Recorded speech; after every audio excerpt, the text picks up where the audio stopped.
आइए दोस्तों बात करते हैं आज 17 अप्रैल 2020 शुक्रवार के मुख्य समाचार और टुडे ब्रेकिंग न्यूज के इस वीडियो में अपन जानेंगे आज देश भर की तमाम बड़ी खबरों को, मोदी सरकार की कुछ और बड़ी घोषणाएं, बड़े ऐलान आ रहे हैं। इसके अलावा दोस्तों बैंक खाता वालों के लिए भी बड़ा अपडेट है और साथ ही देश और दुनिया में जो अभी ये महामारी बीमारी चल रही है इसको लेकर भी कुछ बड़ी खबरें हैं। तो जानेंगे दोस्तों एक एक करके तमाम अपडेट्स को फटाफट से, बिल्कुल ध्यान से बने रहेगा हमारे साथ और इस वीडियो को एकदम पूरा लास्ट तक जरूर देखिएगा। बिना टाइम वेस्ट किए ले चलते हैं आपको पहले अपडेट में। तो देख पाओगे सरकार ने राहत दी है दोस्तों, लॉकडाउन की वजह से अब 15 मई तक हेल्थ कार बीमा प्रीमियम आप जमा करा पाएंगे। जी हाँ, अगर आपने कोई इंश्योरेंस पॉलिसी वगैरह ले रखी है तो आप मार्च अप्रैल की बकाया किस्तों को अब 15 मई तक बढ़ा दिया है। तब तक न तो आपसे लेट फीस ली जाएगी, पेनल्टी वगैरह कुछ नहीं लगेगी। ठीक है, LIC वगैरह किसी भी तरह की बीमा पॉलिसी है तो। और साथ ही अगला अपडेट आ रहा है 20 अप्रैल से खुल जाएगा ऑनलाइन मार्केट, खरीद सकते हैं मोबाइल फोन से, टीवी समेत ये चीजें। जी हाँ, तो दरअसल बात कुछ यूं है दोस्तों की 20 तारीख से ही ऑनलाइन ई-कॉमर्स कंपनियां शुरू हो जाएगी, जैसे कि अमेजॉन, फ्लिपकार्ट, स्नैपडील वगैरह वगैरह। और उसके बाद आप ऑनलाइन किसी भी तरह की चीजों के लिए घर से ही ऑर्डर दे पाएंगे, mobile phone, television, fridge, laptop वगैरह जो कुछ भी आपको चाहिए। चलिए साथ ही अगला अपडेट आ रहा कि अब सिर्फ 3 दिन में मिलेगा फसल का पैसा। किसानों के लिए सरकार ने एक बड़ा ऐलान कर दिया। जी हाँ, इस महामारी के संकट में दोस्तों किसानों को राहत देने के लिए सरकार तेजी से कदम उठा रही है। और इसी बीच केंद्रीय कृषि एवं किसान कल्याण राज्य मंत्री कैलाश चौधरी ने कहा कि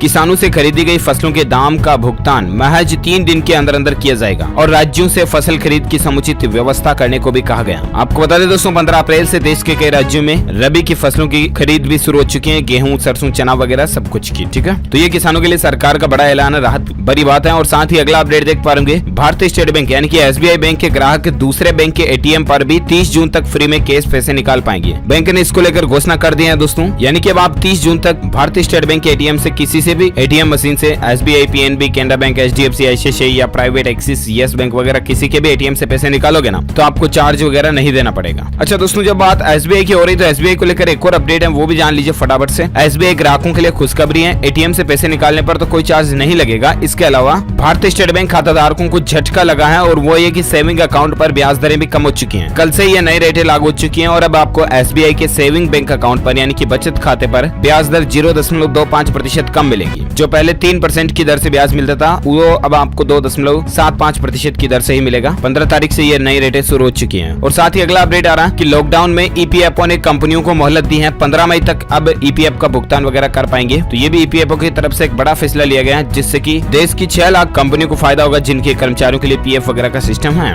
और अगला अपडेट आ रहा है दोस्तों की इस बीमारी के चलते इस देश में हो गई केस की किल्लत, सोना बेचकर लोग बाग पेट भर रहे हैं। जहाँ पूरी दुनिया में ये बीमारी वायरस वगैरह कितना फैल रहा है आपको पता होगा। और इसी बीच दोस्तों थाईलैंड के लोगों ने केस किल्लत की समस्या से निपटने के लिए मजबूरी में सोना, गोल्ड यानी कि सोने चांदी के बने जो आभूषण है, उनकी ज्वेलरी वगैरह उनको भी बेचने का तांता लग गया लोगों का, क्योंकि उनको बेच करके भी पेट भरने का सामान खरीद रहे हैं वो। अब आप अंदाजा लगा सकते हैं दोस्तों कि ये बीमारी दुनिया की अर्थव्यवस्था पर, इकोनॉमी पर कितना गंभीर असर डाल रही है। और साथ ही अगला अपडेट है, अच्छी बात है कि गुजरात के वैज्ञानिकों ने बनाया 50 रुपए में एक ऐसा मास्क जो कि इस बीमारी पर भारी तो पड़ेगा ही। साथ में दोस्तों इस मास्क की कुछ और खासियतें ये होंगी कि ये इस तरह के वायरस, बैक्टीरिया वगैरह, जीवाणु, कीटाणु जो होते हैं वो जैसे ही उस मास्क की बाहरी परत से टकराएंगे बिल्कुल खत्म हो जाएंगे अपने आप ही। इस तरह की क्वालिटी इस मास्क में बनाई गई है, क्योंकि इस मास्क की बाहरी परत को पारदर्शी पॉलीसेल्फोन मटेरियल से बनाया गया, जिसकी मोटाई 150 माइक्रोमीटर है। तो इस तरह की अच्छी क्वालिटी का मास्क भी महज आपको 45 से 50 रुपए के बीच में मिल जाएगा। और सबसे अच्छी बात है कि इसको धोकर दोबारा भी इस्तेमाल कर पाएंगे। ये कारनामा कर दिखाया दोस्तों हमारे गुजरात के वैज्ञानिकों ने।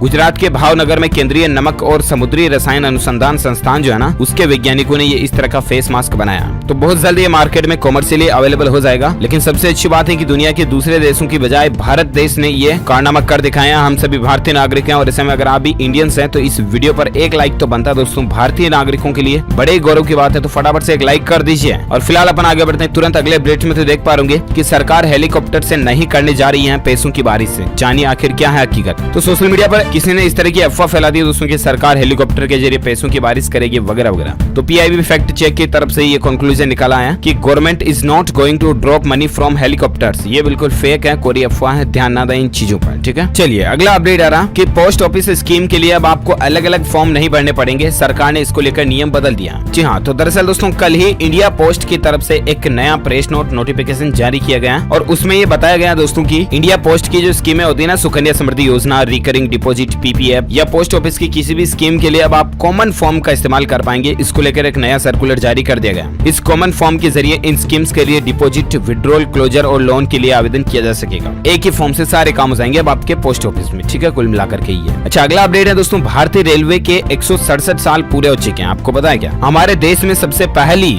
पहली पैसेंजर ट्रेन जो चली थी ना, वो चली थी 16 अप्रैल 1853 को, यानी कि कल ही भारतीय रेलवे के 167 साल पूरे हो चुके हैं। लेकिन सबसे बड़ी सोचने वाली बात ये दोस्तों की ये पहला मौका है जब इस तरह से रेलवे के जन्मदिन पर भी सभी ट्रेनें एक साथ इतने समय तक के लिए बंद है। खैर चलिए, अगला अपडेट है दोस्तों, IMF जो है ना, उसने भी भारत में लॉकडाउन बढ़ाने के फैसले को सलाम किया। इंटरनेशनल फंड मॉनेटरी जो है IMF, उसकी तरफ से भी भारत की तरफदारी की गई है। और साथ ही अगला अपडेट आ रहा है, वित्त मंत्री निर्मला सीतारमण जी ने प्रधानमंत्री नरेंद्र मोदी जी से मुलाकात की है। बड़ी पॉलिसी नहीं, कई चरणों में आ सकता है राहत पैकेज। तो दरअसल दोस्तों आपको पता होगा, जब लॉकडाउन पहले वाला लगा था 21 दिनों का, उस दरमियान भी सरकार ने लाखों करोड़ रुपए का राहत पैकेज जारी किया था, राइट। लेकिन अब ऐसे में दोस्तों, क्योंकि लॉकडाउन 3 मई तक बढ़ चुका है और ये है लॉकडाउन का पार्ट 2, और इसमें भी लोगों को, गरीब व्यक्तियों को कोई दिक्कत ना हो, इसके लिए सरकार जो है सेकंड 2 राहत पैकेज भी जारी कर सकती है। लॉकडाउन 2 के लिए राहत पैकेज 2 भी जारी किया जा सकता है। इस तरह की प्लानिंग चल रही है, मीटिंग्स वगैरह भी हो रही है वित्त मंत्री प्रधानमंत्री जी के बीच में। अब देखते हैं इन कैबिनेट बैठकों में क्या बड़े फैसले लिए जाते हैं, मैं आपको DLS न्यूज के माध्यम से जरूर बताऊंगा।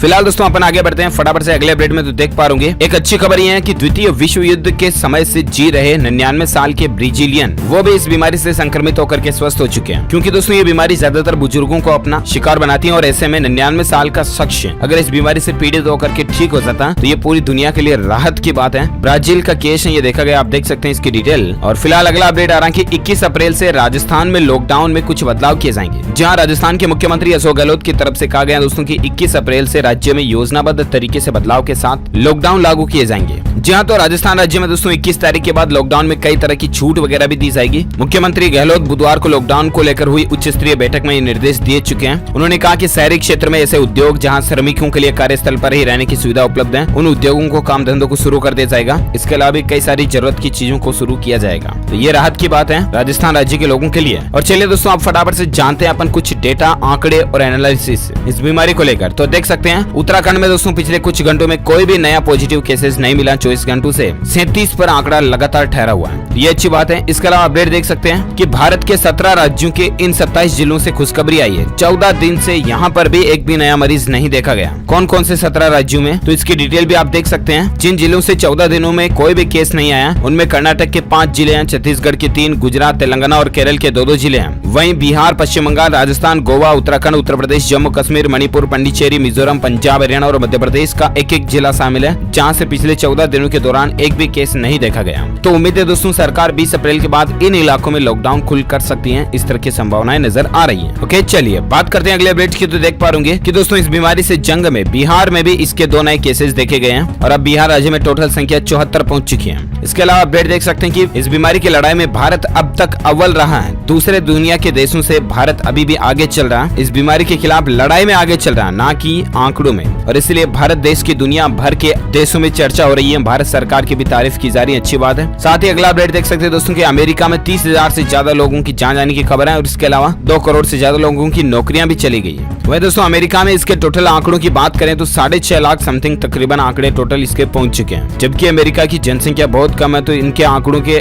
एवरेज रेशियो जो देखा जाए तो बहुत ज्यादा गंभीर स्थिति है। और साथ ही अगला अपडेट देख सकते हैं दोस्तों कि आज 25 नए संक्रमित केसेज उत्तर प्रदेश में देखने को मिले हैं, और उत्तर प्रदेश में टोटल संख्या 781 पहुंच गई है। इसके अलावा आंकड़े की बात करें तो तमिलनाडु में भी 25 नए मामले देखे गए हैं, 1 की जान की खबर है, और राज्य में संक्रमितों की संख्या 1267 हो गई है तमिलनाडु में टोटल। और साथ ही अपडेट देख सकते हैं बिहार में दोस्तों दूल्हा दुल्हन ने लॉकडाउन का पालन करते हुए मास्क लगाकर 7 फेरे लिए। हालांकि शादी में इस परिस्थितियों में भी उन्होंने मास्क का इस्तेमाल किया, ये अच्छी बात है। और साथ ही अपडेट देख सकते हैं कि देश में कुल संक्रमितों की संख्या दोस्तों 12,759 तक पहुंच गई है, यानी कि एवरेज इनका आंकड़ा 12,800 तकरीबन पहुंच चुका है, और अब तक 420 लोगों की जान जाने की भी खबर है। तो ये तो कुछ डिटेल्स, आंकड़े और एनालिसिस रहे। अब नजर डालते हैं अपन दोस्तों कुछ और अगली बड़ी खबरों पर। तो देख पा रहे अच्छी खबर, खुशखबरी है। अगर आपने फ्लाइट टिकट बुक करवाया है ना दोस्तों मार्च अप्रैल के बीच में, तो अब आप फ्लाइट टिकट कैंसिल करने पर आपको पूरा आपका रिफंड मिल जाएगा। अगर आपने 25 मार्च से लेकर 14 अप्रैल तक के बीच में फ्लाइट टिकट बुक कराया है, तो सरकार ने सभी एयरलाइन कंपनियां जो है उनको ये निर्देश दे दिया है कि टिकट कैंसिल करने पर आपका पूरा पैसा 2 से 3 सप्ताह के बीच में वापस आपके बैंक खाते में ट्रांसफर हो जाएगा। ठीक है, चलिए साथ ही अगला अपडेट आ रहा है दोस्तों, आईफोन ने ऐसी का एक और 2nd जनरेशन मॉडल लॉन्च कर दिया, जिसमें A13 बायोनिक चिप वगैरह भी लगाई गई है। तो आईफोन की तरफ से चुपचाप अभी ये एक नया मॉडल जारी किया गया है। और साथ ही अगला अपडेट देख पा रहे टाटा ट्रस्ट की एक नई तैयारी है, 150 करोड़ रुपए के PPE मास्क और दस्ताने बांटने की तैयारी चल रही है। टाटा कंपनी की तरफ से ये भी अच्छा फैसला है। और अगला अपडेट देख पा रहे दोस्तों कि इस गर्मी में आप नहीं खा पाएंगे आम,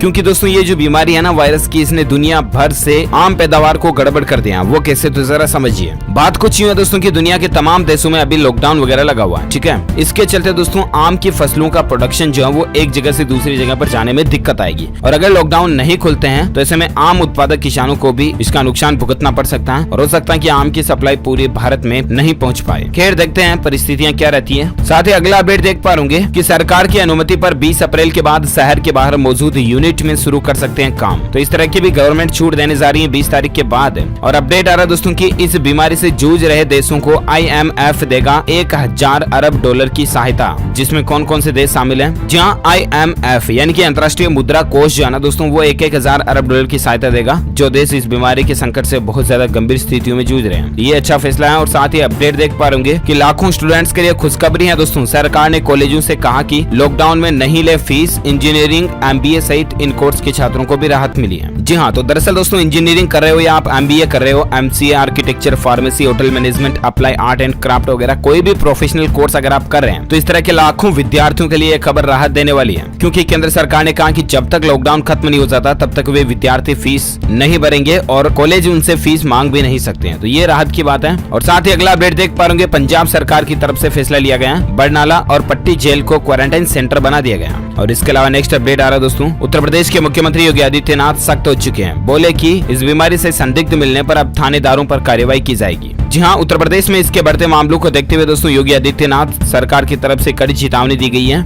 यूपी के मुख्यमंत्री योगी आदित्यनाथ ने लॉकडाउन को दूसरे चरण की सख्ती से पालन कराने का निर्देश दिया और अधिकारियों के खिलाफ सख्त कार्रवाई की जाएगी अगर वे लॉकडाउन का सही तरह से पालन नहीं करवाते हैं। तो इस तरह की चेतावनी है। और साथ ही अपडेट देख पा रहे कि लॉकडाउन 2.0 के अंदर 3 मई तक दोस्तों बैंकों की नई टाइमिंग भी जारी कर दी है। सरकार ने इसको लेकर नई गाइडलाइन जारी की है। जी हाँ, तो इस नई गाइडलाइन के अनुसार दोस्तों अब 3 तारीख तक बैंक सुबह 10 बजे से लेकर शाम 4 बजे तक ऑपरेट कर सकेंगे अपने कामकाज को। और साथ ही फिलहाल अगला अपडेट देख पा रहे कि लॉकडाउन खत्म होने के बाद बढ़ सकती है सस्ती कार और मोटरसाइकिल की डिमांड। जी हाँ, सोशल डिस्टेंसिंग पर फोकस बढ़ने से देश में सस्ती कार और मोटरसाइकिल की सेल्स में इजाफा हो सकता है। साथ ही इससे सेकेंड हैंड कारों की बिक्री में भी तेजी आने की उम्मीद है। ये कहना दोस्तों मार्केट के जो रिसर्चर्स होते हैं, एनालिटिक्स होते हैं, उनके द्वारा।